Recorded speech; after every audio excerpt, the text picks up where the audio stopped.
La technique de balle ne se résume pas seulement à pouvoir dribbler un adversaire. Elle concerne aussi les contrôles, les passes courtes et longues, ainsi que les frappes. Le but de cette vidéo sera de montrer comment on peut obtenir une technique complète en étant chirurgical sur le terrain. On commence avec le premier point qui concerne la jonglerie. La jonglerie est un point majeur pour être bon techniquement. Le fait de jongler régulièrement et de maîtriser cette dernière nous permettra grandement d'améliorer notre toucher de balle. On obtiendra une très bonne sensibilité avec le ballon, ce qui nous aidera pour nos contrôles principalement, mais aussi nos passes et nos dribbles. Il sera intéressant de jongler avec différentes surfaces telles que le pied droit, le pied gauche ou encore la tête ou les genoux.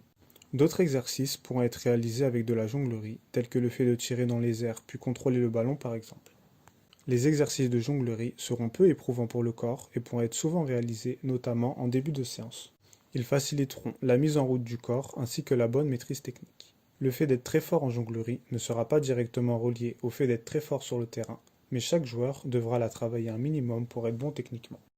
Le deuxième point qui nous permettra d'avoir une technique complète sera bien entendu le fait de travailler sa conduite de balle. La conduite de balle concernera le fait de se déplacer avec le ballon au pied.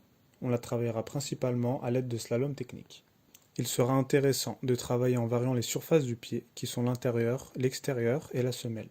On prendra de même le réflexe de travailler des deux pieds et de ne pas avoir les yeux fixés sur le ballon. Toutes ces variantes pourront être faites avec ou sans coupelle, car ces dernières serviront simplement de repère. Le plus important sera la qualité d'exécution. S'appliquer avant tout, puis chercher à intégrer de plus en plus de vitesse. Une bonne conduite de balle permettra d'être serein lorsqu'on a le ballon et de même de pouvoir varier ses opportunités. On pourra en effet éliminer un adversaire, changer de direction ou encore bien s'orienter pour les transmissions de balles.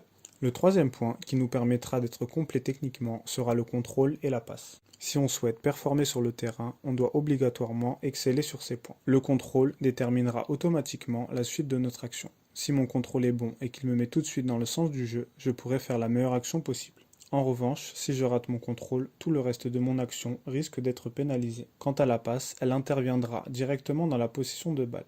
Si je réussis toutes mes passes, même en prenant des risques, je ferai bénéficier mon équipe. Au contraire, si je rate mes passes, c'est l'équipe adverse qui en profitera. Je devrais donc être capable de jouer en une touche de balle ou encore de contrôler dans toutes les positions possibles. Ces aspects pourront être travaillés assez facilement avec un coéquipier ou seul face à un mur par exemple. Il sera intéressant d'inclure de la prise d'information afin d'acquérir ce réflexe primordial en match. On essaiera donc sur ce genre d'exercice de regarder constamment dans son dos avant de réceptionner le ballon. Enfin, le quatrième point que je mentionnerai pour avoir une technique complète sera la frappe de balle ainsi que le jeu long. Du gardien de but jusqu'à l'attaquant, chaque joueur doit travailler sa frappe de balle. Elle pourra servir pour marquer, pour effectuer une passe longue, un centre ou encore un dégagement. Selon le geste qu'on voudra effectuer, la technique de tir sera différente. On pourra donc travailler naturellement sa frappe en tirant au but, que ce soit en enroulant le ballon ou en tirant coup du pied.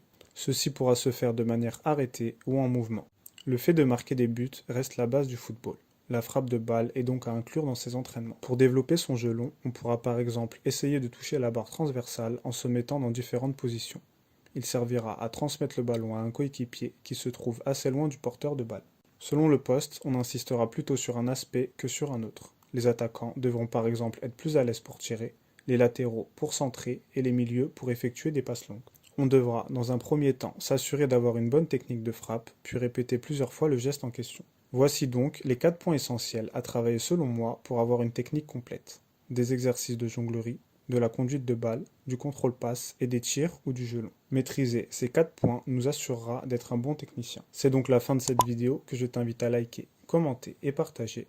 Abonne-toi et active les notifications pour ne rien rater des suivantes. Et d'ici là, je te dis à très vite pour d'autres contenus sur l'entraînement. Et donc voilà, je recommande ce livre pour les footballeurs. Karim Tarwat, on est ensemble.